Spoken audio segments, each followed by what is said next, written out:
Hello and welcome, I'm Tafarag Damu.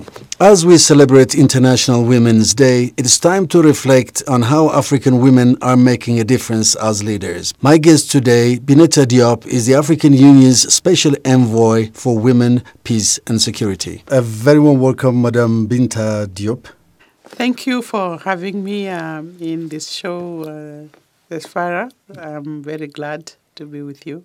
It's been a little over 4 years since you assumed your position, appointed by the then chairperson of the African Union, Madam Dlamini Zuma, as her special envoy for women, peace and security in Africa. Probably one of the most... I think it's... you are right. It's more than 4 years now, almost 5 years, because after Madam Zuma, I continued this special envoy with the new chairperson, after the Madam Dlamini Zuma, who is Musa Faki Muhammad. So my work continues. So, yes, 4 years of women, peace and security agenda, which is an important agenda in the context of the African Union, because as you know, the African Union have decided in the Agenda 2063 to silence the gun in the continent. But silencing the gun means that the women should be part and parcel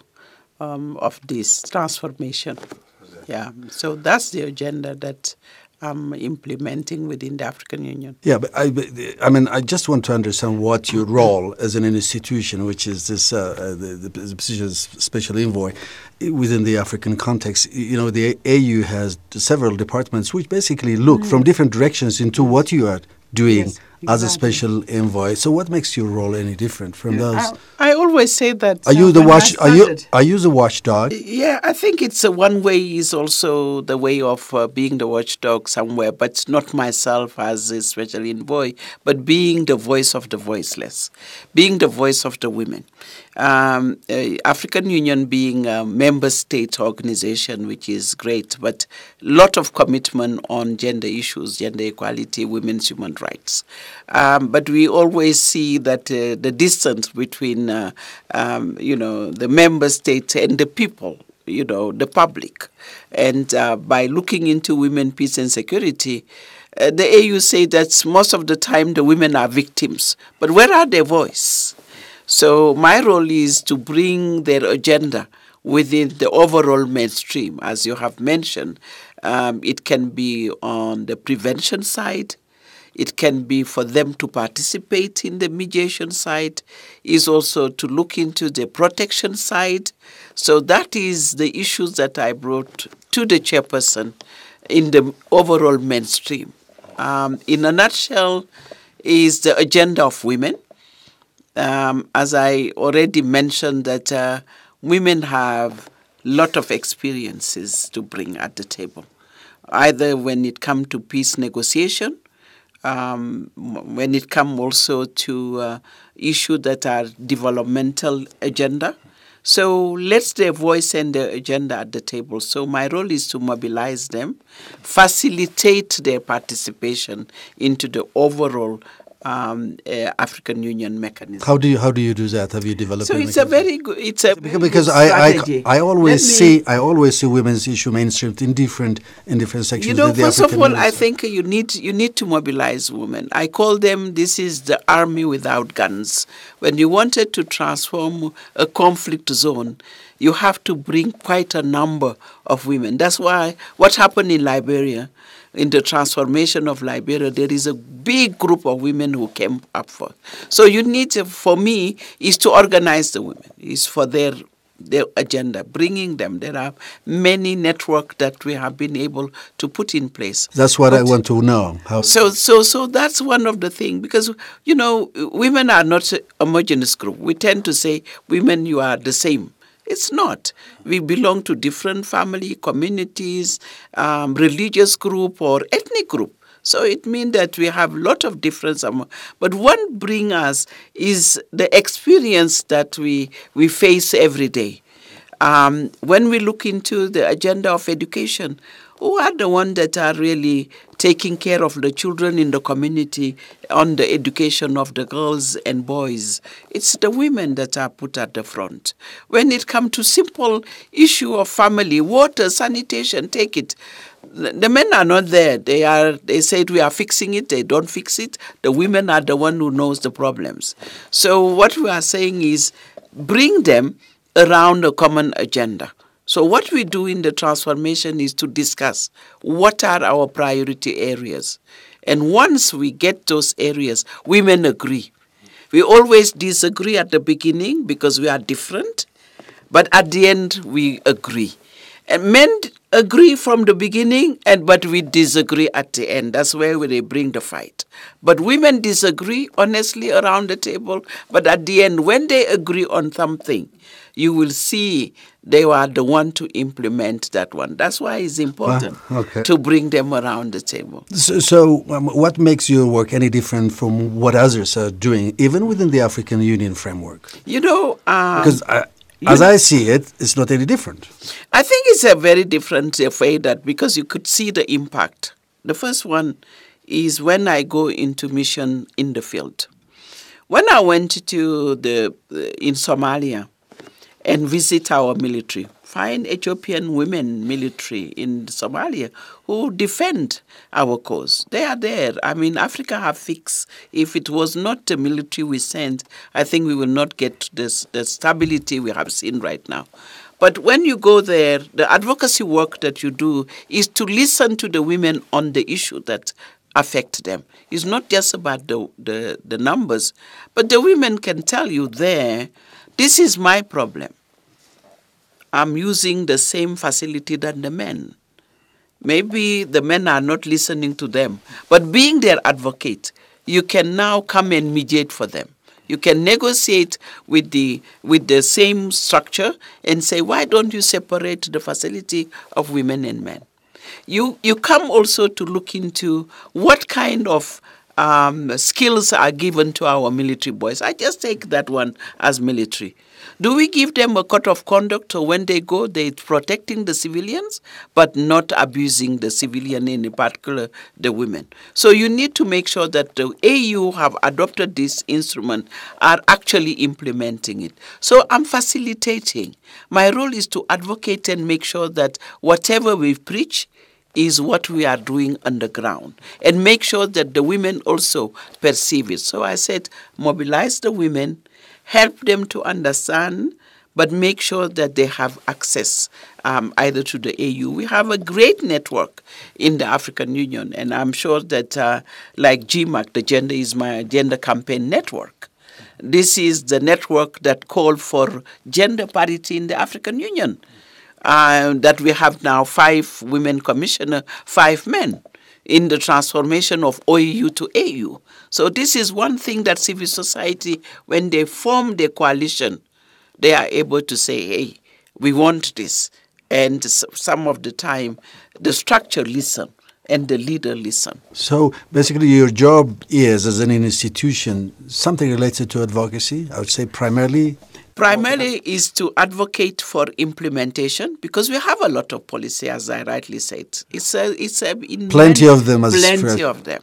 Plenty of them. But now the how. I say we know the issue. We have the instrument, but the issue is how do we implement? And that's where now we come in. The last thing we did in my office was, and I should applaud the Peace and Security Council, because within the office of the chair, we put in place the Continental Result Framework. We want to measure, because if you want people to believe on you, show them data.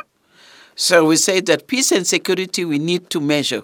How many female or men are we deploying to the field? Are women part of the mediation tool mechanism? That's why the African Union have created a mechanism which is called FemWise. And those women that are wise enough, trained enough, have skills, can be at the table. At the track one, the highest level, so they have the skills, they have the knowledge, but they can also be at the track 3 even, at the community level. we need to reconcile also at various levels. So this group of women that are mediators are very important for the African Union, and it was one of our plead. That's very interesting at the village level, at the community level, you know, the grassroots level, which you basically have been doing for many years before you came into the picture as the special envoy. What actually is happening at the grassroots level, at the community level, and how are you involved in mainstreaming that? Because that's, I think, very... So when I meet with the women on the ground, they said, oh, we are glad that the African Union have come into it because it's very distant. They sometimes they don't realize that they are the one who create the African Union because it represents the member state, but they don't see the proximity with the African Union. So for us, it's really to bring the voice there, to say that there is this policy that have been adopted by your leadership and they need to be implemented. That's why we are helping the women themselves at the community level, even to understand the program of women, peace and security, whereby we say that this is the commitment in the National Action Plan. As I said, when we started my work, was that 16 or 17 countries had National Action Plan to address this agenda, but not implemented. So for me now, we have 24 countries that have adopted National Action Plan. So one of my role is to make sure that the leadership and ownership are taken by those who are at the grassroots level, by questioning the highest level. What are you implementing on the ground? Are you supporting the quick impact project and on environment issues? We visited recently the Lake Chad Basin, where we see that the water is shrinking, the lake is shrinking, it's diminishing. So it has huge impact, desertification.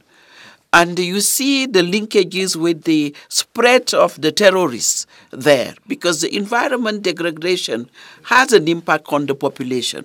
So when we went there, I visited with the Deputy Secretary General, Amina Mohammed. We went into the Sahel. We went into the Lake Chad, and we sit down with the women. And you see them, it was traditional, the men were the fishers, but now the women are fishing with a small boat, catching small fish. And we say, what do you need for us, the UN, the AU, to bring to you? They said, we need boats. We said, but it's not too difficult to help you on that, to be in the market, to have access, the government to give us this, etc. So we went to the government and said, listen, this is what we found on the ground. You can, when it comes to land, why don't you provide the women in the agriculture sector? 75% are the women workers. Why don't you give them access to land? The AU have a policy of providing land to the women, but yet it's not happening. So our advocacy is to go to the government and say, listen, the women are doing this. I'm sure that you know, but we can tell you the how. The how is to bring the different actors around the table, AU, UN, to help those women. Well, so it's a two-headed kind of intervention that you have. One, you engage governments underground, you know, plan. Yes, a bilateral thing. And the other one is use the AU framework to make sure that we evaluate what they committed to, but also to deliver. Because it's not just commitment, but evaluate what they have delivered. Because AU is not a mechanism to deliver itself, just to measure the progress of the member state. Either it's at the regional level or at the national or at the grassroots level. How effective is your intervention at a face-to-face level with governments in different countries in the African continent? You know, I think it's the mere fact that even the framework that we have developed have been accepted by Peace and Security Council. I think this is great to say, you know, we agree that you come and measure us. It's the first step. The second step is my intervention, my office intervention on the ground, is that to bring the different actors around the table. And government have been very cooperatives to make sure that we bring civil society around the table. When I go to any country's chosen country, they accepted that all actors come around the table on that agenda, that capacity that we are giving them. But also, one of the commitment I'm seeing is the plan that we help them to develop are discussed within the parliament. You know, when you own your own program, you take it to your people to be in your budget. And that is one of the, for me, the milestone that government are accepting the women's agenda to go to their parliament. It means that they own it and they take the leadership and they put the money in the implementation. So we are gaining some progress. I'm not saying that 100%, some government are in it, but we are dialoguing, we are pushing, we are putting pressure with the support of the chairperson of the African Union Commission, but all the champions on gender equality, which are sometimes head of state. How do you pick a country for intervention? Or is that We at the African Union, I think my work is more on issues of prevention. So where I see violence, for example, I was in Senegal last week where my country were having elections. And you know, election is part of the problem because we need to prevent. Election might be violent and bring a country into war, into conflict or violent conflict. So in my country, Senegal, what they did is to facilitate the emergence of the group of women. Either they from different parties, but also from different, not just politicians, civil society mainly, the big organizations that are dealing with developmental issues, health, education, all of them together to say, let's work on what they call the 3M strategies. As I said, if women want to transform, they need to be one as a bloc. They put themselves, call themselves the women in white. They all wear the symbolic white to say we want peace. Went through all the villages, the rural places with their caravan, peace caravan, to say that elections are coming, but we women, we need to do it through the ballot and not through the bullet. Let's go and make our vote count. Let's make sure that our children, especially the boys, are not violent because they have been used. So we talk and have that messages. But also they train, the other one is to train the monitors. Journalists, they train journalists to be able to collect the data during the election and say where there are, point of violence, so the women can go and mediate. The other M is the mediation. So they go to the religious leaders because they can't. They go also to the others to say, can you come up front and support our voice that we have peaceful election. So those 3M strategy in Senegal have helped. You have seen that everybody, anytime it started 2014, but it was done again 2019 and being replicated in other places. And they have what they call the Women's Situation Room, where everybody are sitting to collect information, but intervening immediately by using mobile phone and making election, as I said, be credible because but that could also be disruptive in some cases. I don't think that it can disrupt because they as I said, it's not they are not discussing politics per se. It's not partisan. What is there is just like a group of mediators, but you train the young boy and young girls that you deploy to be able to collect the information, but the right information because they are in the pool. And what is good is that the Electoral Commission have found in many places that is useful as well. Not just because they're useful because they are not partisan. Useful because what they talk about is their own agenda. How many women in different political parties are there? Because we need to start there. Right. We said that to put in place the ecosystem for women contribution and participation in electoral system. But I'd like to know about your African Women's Leadership network. Yes. That sounds interesting. Have you... Yeah, I think it's... agenda forward? Yeah, I think it's, as we said, we have been able to see many networks on women, peace and security. IGAD have a women forum for peace and security. When we started this work many years ago, there was not many network that talk about peace and security. It was just like it's the men or it's the army or it's not our agenda. But now we have seen many network because we're supporting the women's group to have the lens of the security agenda. But we say that if we need to transform Africa, is not just concentrating on the issue of women, peace and security and stability, but also look at the governance, the structure of governance. When I look at now Ethiopia, the Prime Minister have found that in the transformative agenda that he wants to implement, is implementing, the women have to be at the core.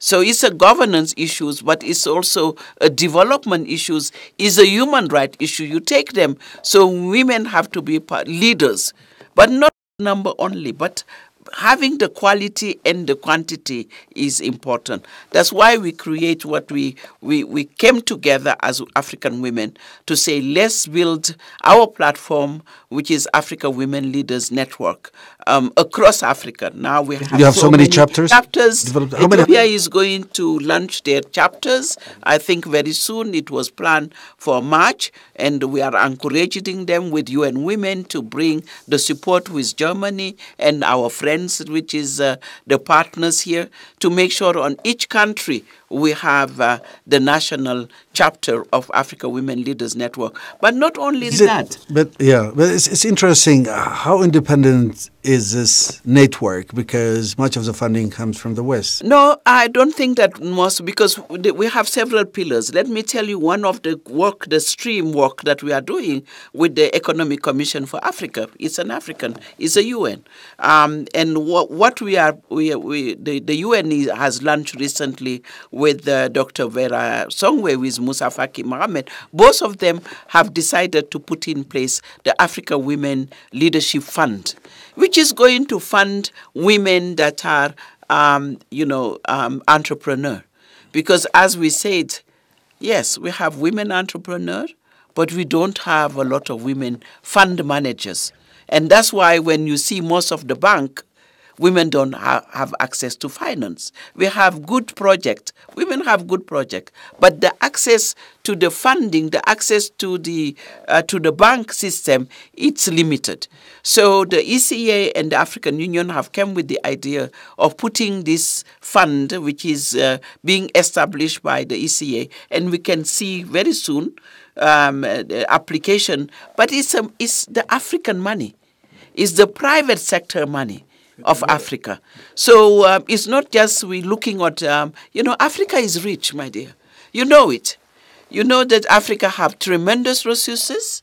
Is the accessibility that we need to look at. And that is why we say private sector come in, because we are going to make sure that the fund manager have the capacity to manage it and to identify the good project to make sure that we pay back, because women pay back.